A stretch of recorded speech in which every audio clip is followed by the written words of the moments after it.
للكريم آله وأصحابه كرام الفاتحة.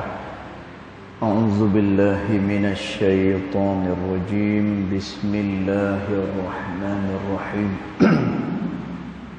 الحمد لله رب العالمين الرحمن الرحيم مالك يوم الدين. إياك نعبد وإياك نستعين. اهدنا الصراط المستقيم صراط الذين أنعمت عليهم غير المغضوب عليهم ولا الضالين آمين. السلام عليكم ورحمة الله وبركاته. الحمد لله والصلاة والسلام على رسول الله سيدنا محمد بن عبد الله وعلى آله وصحبه ومن والاه. أشهد ونشهد أن لا إله إلا الله وأشهد أن محمدا عبده ورسوله. اللهم فصل وسلم على سيدنا محمد عبدك ورسولك النبي الأمي وعلى آله وصحبه وبارك وسلم. ثم أقول رب اشرح لي صدري ويسر لي أمري واحلل عقدة من لساني يفقه قولي أما بعد.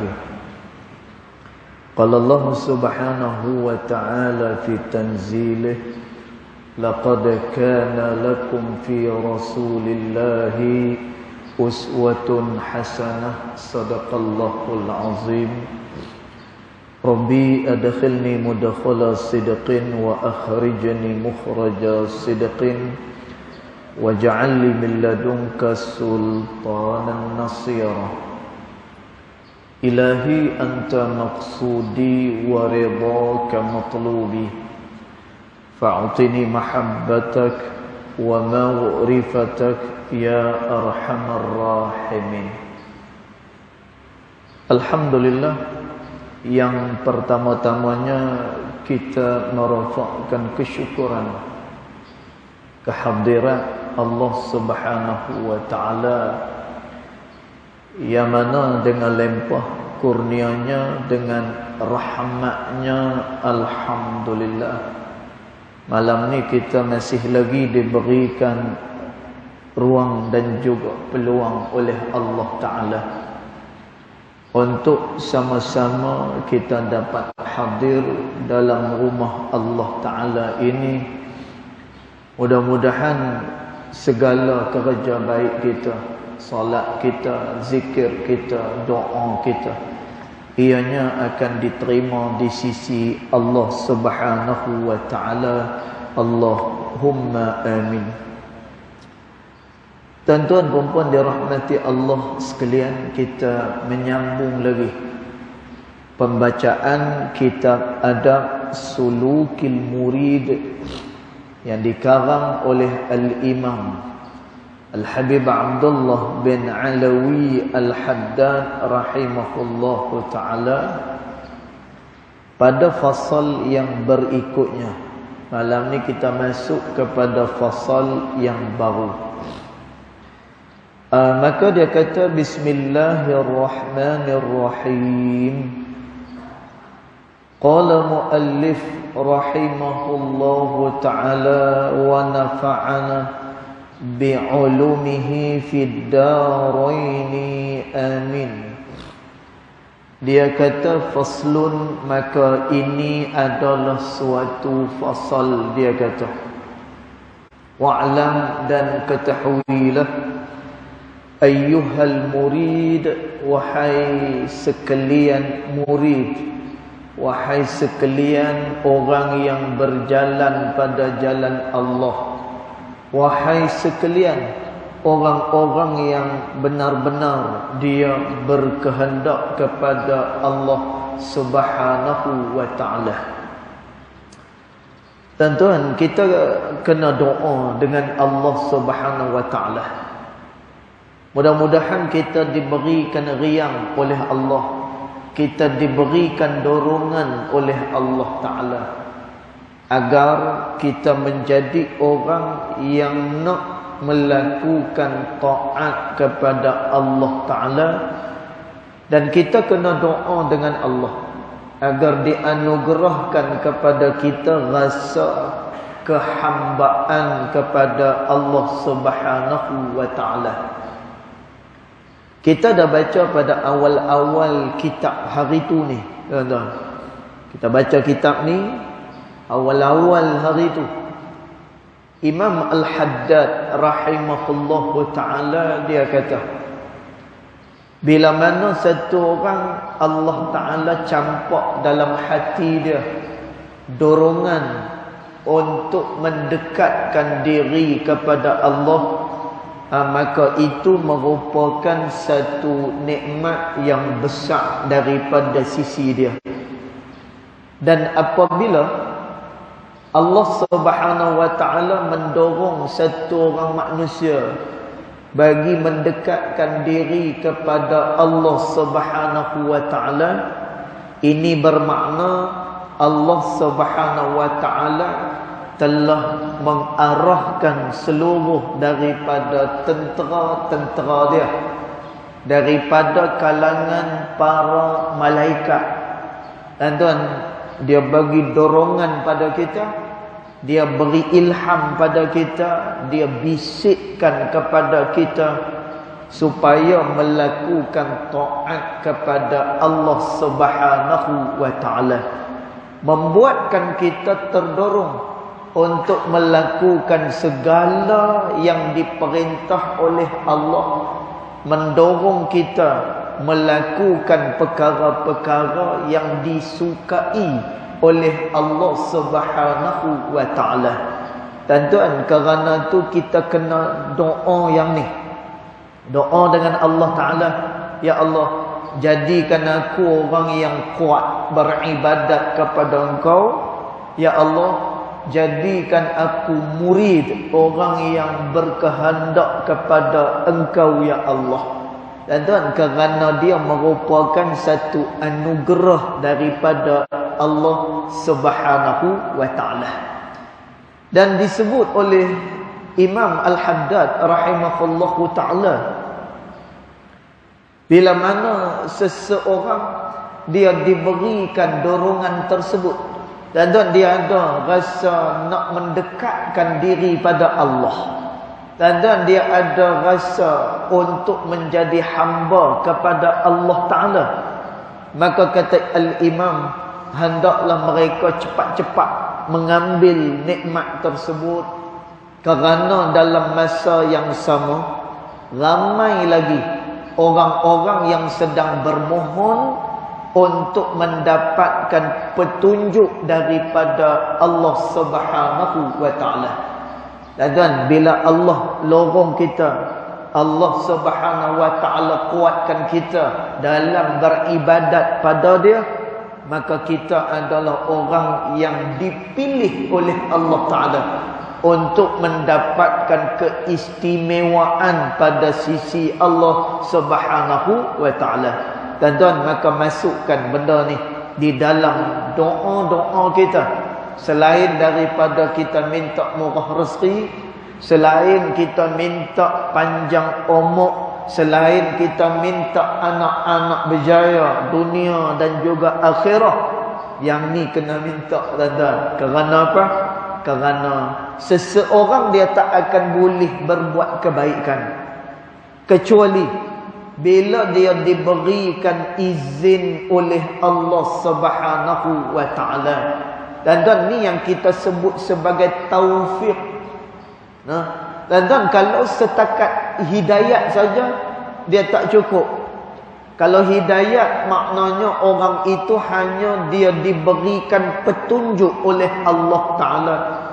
Dan dia naik kereta, dia lalu kat depan masjid, kemudian dia tengok orang sedang mendirikan sembahyang, dia kata apa? dia kata, bagusnya orang-orang yang sembahyang tu. Masya Allah, sejuk mata tengok orang-orang tu sembahyang, tuan-tuan. Namun dia tak berhenti kereta, namun dia tak berhenti untuk mendirikan salat berjemaah, tuan-tuan.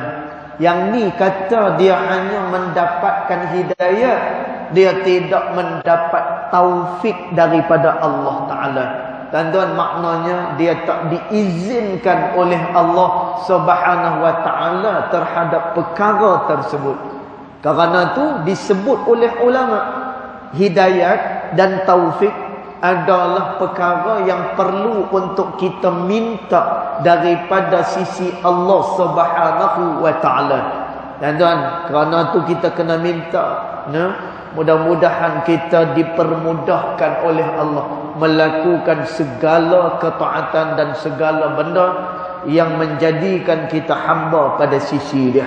Jadi kata Imam Al-Haddad, wa'lam, dan ketahuilah, dia kata, ayyuhal murid, wahai sekalian orang-orang yang berjalan pada jalan Allah Ta'ala, anna awwalat tariqi, adapun awal-awal perjalanan kepada Allah Ta'ala.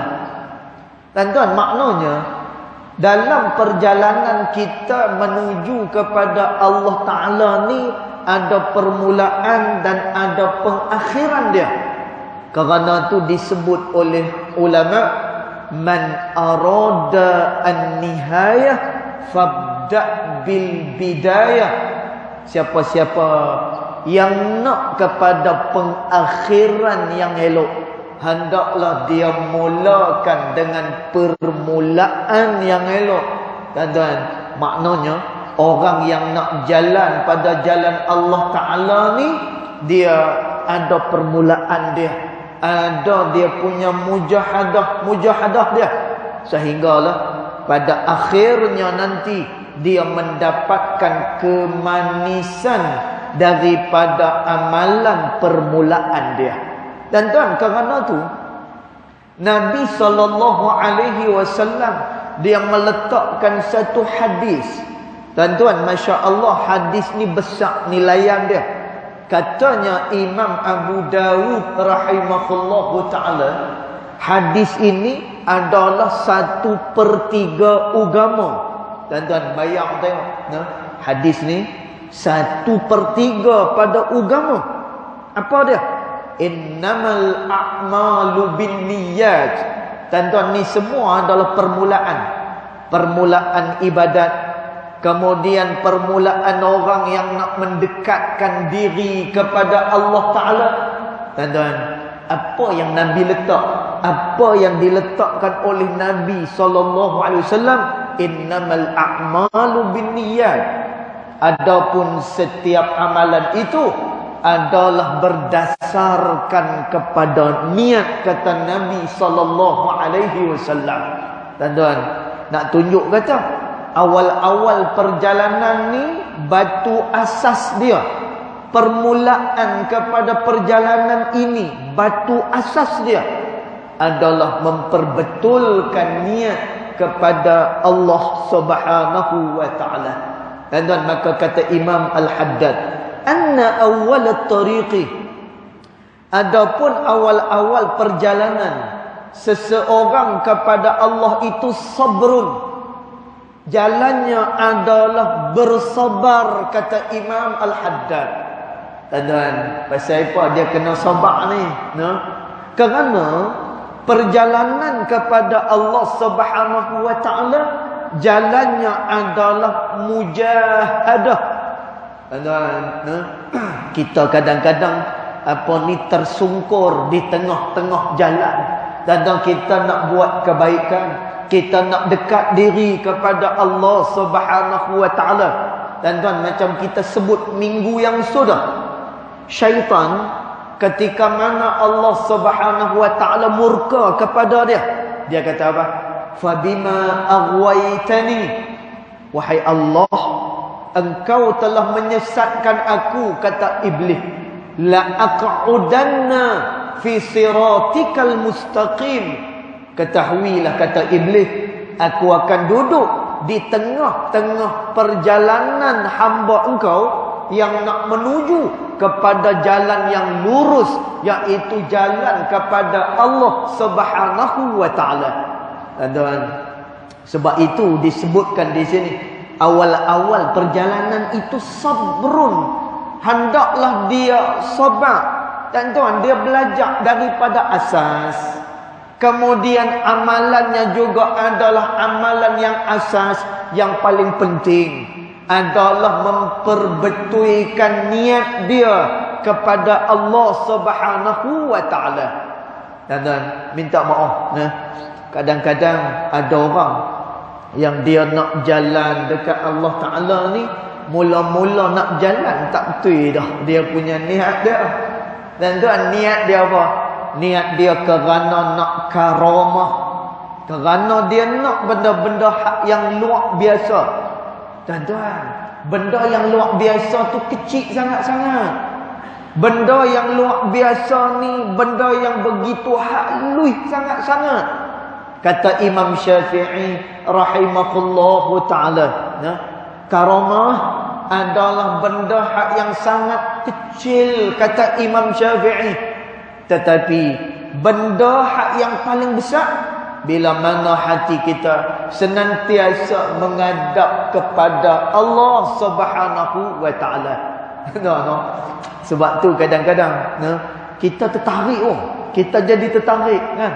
Bila cerita perkara yang luar biasa, yang selama ni orang tak pernah belajar pun, tiba-tiba kita pergi belajar benda ni luar biasa.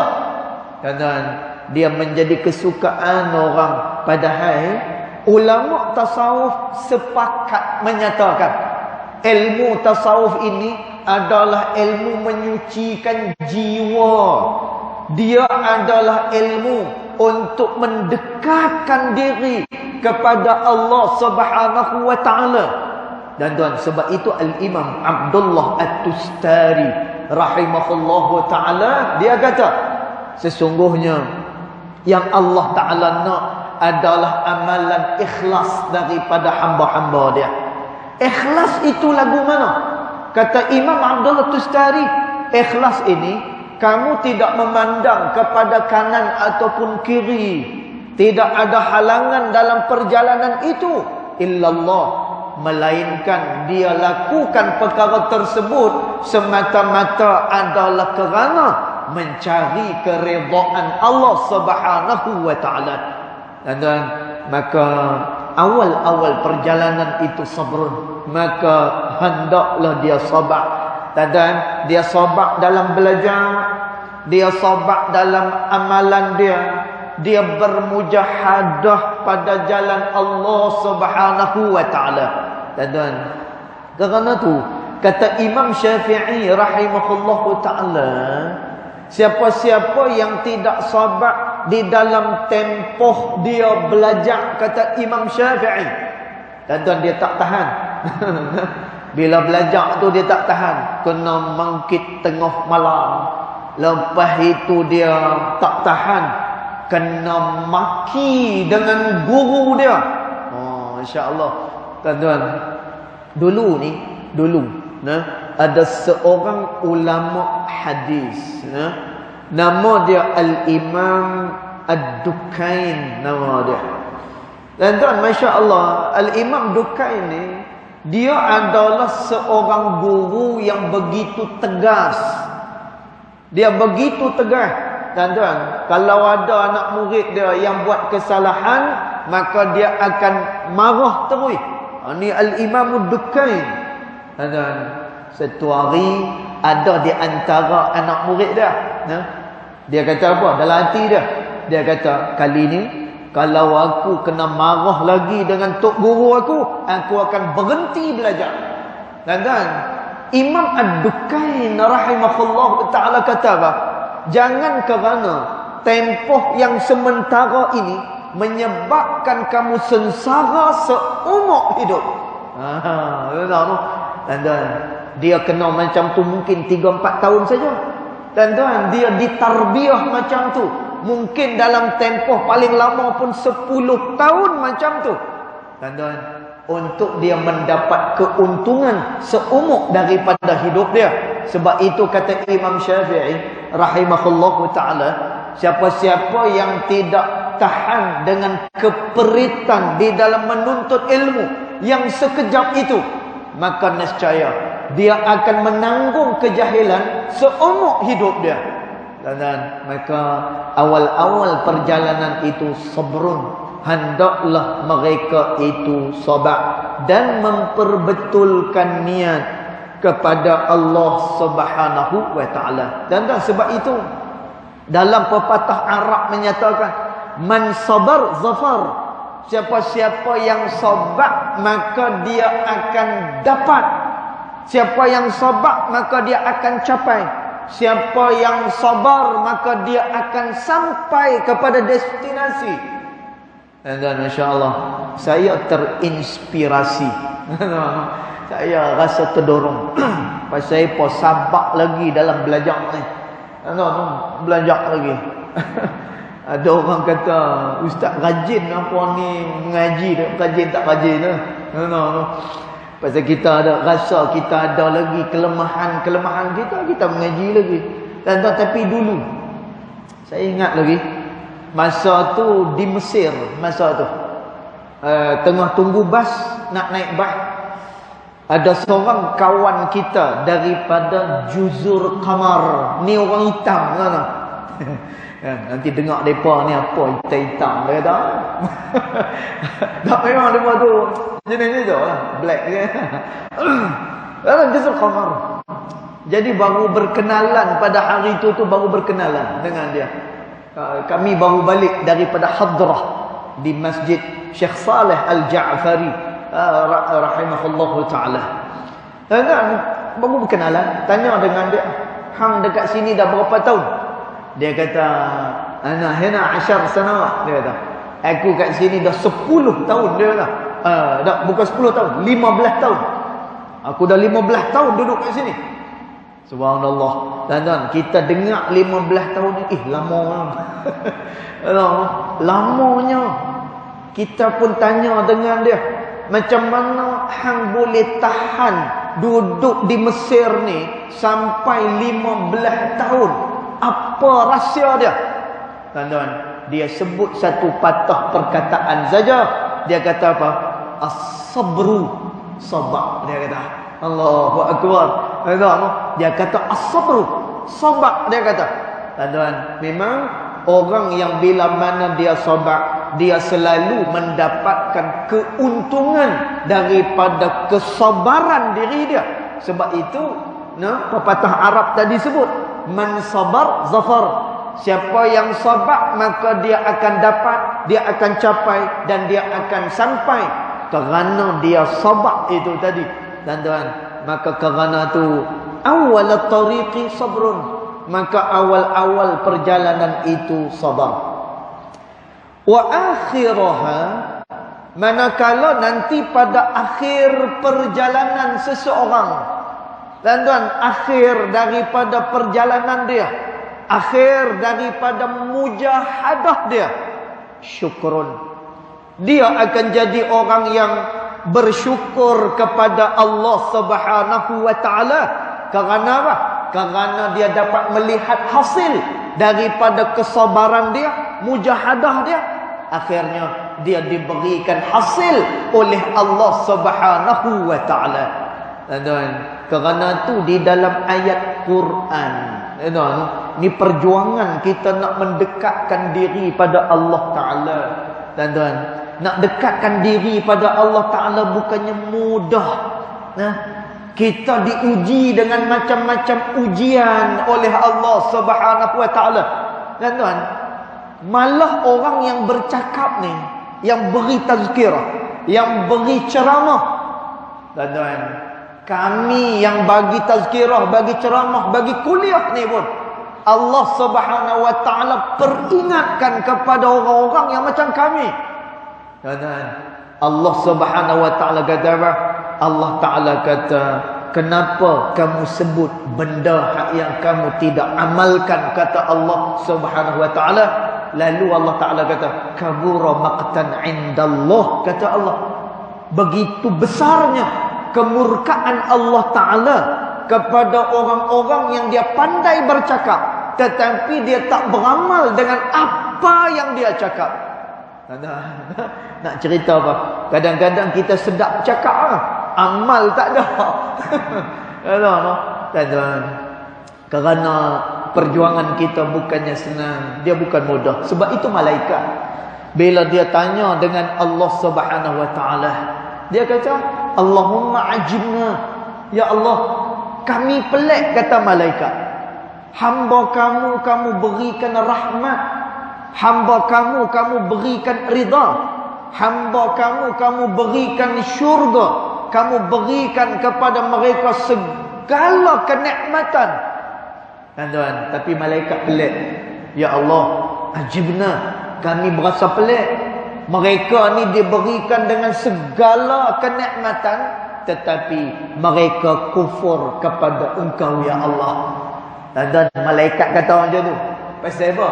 Malaikat, macam kita pernah cerita, malaikat dia tak ada riang untuk makan minum lagu kita. Tuan-tuan, malaikat tak ada riang nak menikah. Dia tak ada keinginan sebagaimana keinginan manusia. Keinginan dia hanya taat dan beribadat kepada Allah Subhanahu wa taala. Dan dalam peristiwa Isra dan juga Mi'raj Nabi sallallahu alaihi wasallam, bila Nabi sallallahu alaihi wasallam masuk ke dalam Baitul Ma'mur, tuan-tuan, Nabi masuk dalam Baitul Ma'mur, Nabi kata, malaikat ni bila mana dia berdiri, dia tidak akan rokok melainkan bila diperintahkan oleh Allah Ta'ala. Malaikat bila mana dia rokok, maka dia tidak akan i'tidal melainkan bila mana diperintahkan oleh Allah. Tuan-tuan, ini malaikat, dia cuma nak beribadat kepada Allah Ta'ala. Tuan-tuan, lalu malaikat tanya dengan Allah Ta'ala, ya Allah, ajibna. Kami pelik kamu beri mereka syurga, kamu muliakan kedudukan mereka, tetapi mereka ini kufur kepada Engkau, ya Allah. Mereka tidak bersyukur kepada Engkau, ya Allah. Tuan-tuan, Allah mempertahankan hamba dia. Tuan-tuan, insya-Allah Allah mempertahankan hamba dia. Allah Subhanahu wa taala sebut, kerana aku datangkan kepada mereka itu hawa, iaitulah dengan hawa nafsu. Tuan-tuan, sebab itu bukan mudah. Dan sebab itu dalam peristiwa Nabi Allah Yusuf alaihi salam dengan Zulaikha, Allah Taala kata apa, tuan-tuan? Di dalam apa ni cerita Nabi Yusuf dengan Zulaikha, Nabi Yusuf yang digoda oleh Zulaikha, tuan-tuan, Allah Ta'ala kata, Yusuf pada waktu ia digoda, ia tertarik dengan Zulaikha, tetapi kerana dengan rahmat kami, kata Allah. Tuan-tuan, maknanya apa? Kerana dengan rahmat Allah Subhanahu wa taala, maka Nabi Allah Yusuf alaihissalam, dia dapat mengelak dan dia dapat elakkan diri dia daripada perkara yang diharamkan oleh Allah Subhanahu wa taala. Tuan-tuan, inilah perjuangan seorang manusia bila mana dia nak mendekatkan diri dia kepada Allah Subhanahu wa taala. Tuan-tuan, kita didatangkan dengan hawa nafsu. Kerana tu kata Allah Subhanahu wa taala, tuan-tuan, sebab itu orang yang nak jadi baik, dia tak cukup hanya harapan, dia tak cukup hanya angan-angan. Orang yang nak jadi baik, dia kena buat dan lakukan apa yang diperintah oleh Allah Subhanahu wa taala. Dan bagi nak menjaga diri dia supaya tidak terlibat dengan dosa kepada Allah, Islam dia letakkan satu kaedah, nama kaedah itu saddu az-zara'i'. Tuan-tuan, kita menutup segala pintu-pintu yang boleh membawa kepada kemaksiatan kepada Allah. Saya bagi contoh. Saya bagi contoh. Ada orang, dia mengadu. Ustaz, dia kata, macam mana saya nak hilangkan keinginan saya kepada melihat cerita-cerita yang tak elok ni. Sebab kita kata pintu yang paling besar untuk syaitan menyelewengkan manusia dua. Satu mata, yang kedua telinga. Sebab apa yang manusia tengok mai jatuh dalam hati terus. Apa yang dia dengar jatuh ke dalam hati terus. Tuan-tuan, sebab itu ulama kata babani kabirani, dua pintu yang sangat besar, yang sangat berpotensi untuk syaitan menyesatkan manusia pada jalan Allah Subhanahu wa taala. Jadi dia tanya, "Macam mana Ustaz? Tengok benda-benda yang tak elok ni, nak buat lagu mana?" Dia kata. Kita tanya dengan dia, "Biasa hang tengok benda-benda tak elok tu waktu bila?" Dia kata masa tak ada orang. Masa orang tak ada. Duduk dalam bilik sorang-sorang. Tuan-tuan, tu punca dia. Tuan-tuan, kalau itulah punca dia, hilangkan punca itu. Maknanya apa? Jangan tengok handphone sorang-sorang. Jangan duk tengok handphone sorang-sorang. Jangan berseorangan ketika mana dia pegang handphone tu. Kalau nak masuk bilik, dia letak luar ataupun dia bagilah kat siapa-siapa. Ayah dia kah, isteri dia kah, kat anak dia kah, bagi. Tolong simpan jauh-jauh sikit. Tuan-tuan, ni kaedah yang diletakkan oleh Islam. Bagaimana kita nak jauhkan diri daripada perkara yang diharamkan oleh Allah Subhanahu wa taala. Saddu az-zara'i, menutup akan segala pintu-pintu yang boleh pi kepada kemaksiatan dengan Allah. Dan kerana itu dalam Al-Quran Allah Ta'ala kata, la taqrabuz zina, kamu jangan hampir kepada penzinaan, kata Allah Ta'ala. Allah tak kata la taf'aluz zina, kamu jangan buat zina. Allah Ta'ala kata la taqrabuz zina, kamu jangan hampir kepada zina. Tuan-tuan, maknanya apa? Jalan-jalan yang menuju kepada penzinaan ni kita katuk siap-siap. Kita jauhkan diri kita awai-awai. Orang Kedah kata awai senang tak kalut. Macam tu. Jadi kita potong siap-siap. Maka insya-Allah kita akan terhindar daripada perkara yang diharamkan oleh Allah Subhanahu wa taala. Jadi kata Allah Subhanahu wa taala, walladzina jahadu fina, dan orang-orang yang bermujahadah pada jalan kami, kata Allah. Tuan-tuan, ni awal perjalanan. Dia bermujahadah pada jalan Allah. Dia lawan hawa nafsu dia. Tuan-tuan, dia nak lawan hawa nafsu ni 2-3 hari ke?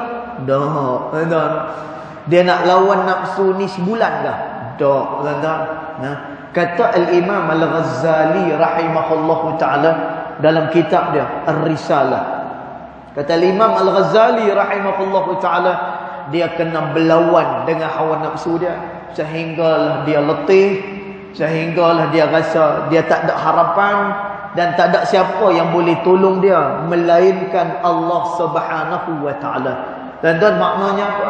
Dia kena lawan bersungguh-sungguh pada hawa nafsu dia. Kerana tu Allah Taala kata walladzina jahadu fina, dan orang-orang yang bermujahadah pada jalan kami. Dan mujahadah ni, perkataan mujahadah dihuraikan oleh ulama. Dia kata apa? Dia kata bila kata mujahadah, dia memerlukan tenaga yang banyak untuk dia berlawan dengan hawa nafsu dia. Siapa tahu tu? Dan dia dah lawan dengan hawa nafsu dia. Lanahdiyannahum subulana, yang ni pada akhirnya Allah akan beri petunjuk pada dia jalan-jalan Allah Subhanahu wa taala. Kerana tu kata Imam Al-Haddad rahimahullahu taala, awal tarik sabrun. Awal perjalanan dia sabar, manakala akhir perjalanan dia syukrun. Dia akan bersyukur pada Allah Subhanahu wa taala. Wa awwalaha ana'un wa akhiraha hana'un. Pada awalnya dia letih, wa akhiraha hana'. Nanti pada akhirnya nanti hilang keletihan dia, selesa dia punya keadaan dia. Dan tanpa siapa, bila mana dia bermujahadah, Allah meninggikan darjat dia pada sisi Allah Subhanahu wa taala. Nanti yang ni kita akan terang pada pertemuan yang akan datang, insya-Allah taala a'lam. Cukup ustaz tu. Yang baik datang daripada Allah Subhanahu wa taala, yang tidak baik datang daripada kejahilan diri saya sendiri. Walaupun hakikat kedua-duanya datang daripada Allah Subhanahu wa taala. Bismillahirrahmanirrahim. Alhamdulillahirabbil alamin. Wassalatu wassalamu ala asyrafil anbiya wal mursalin wa ala alihi wa sahbihi ajma'in. Allahumma ighfir lana ma akhtana wa ma ta'ammudana wa ma asrarna wa ma a'lanna wa ma anta a'lamu bihi minna. Antal muqaddim wa antal muakhir, la ilaha illa anta subhanaka inna kunna minadh dhalimin. Wa sallallahu ala sayyidina Muhammad wa ala alihi wa sahbihi wa baraka wasallam. Walhamdulillahi rabbil alamin. Wallahu a'lam.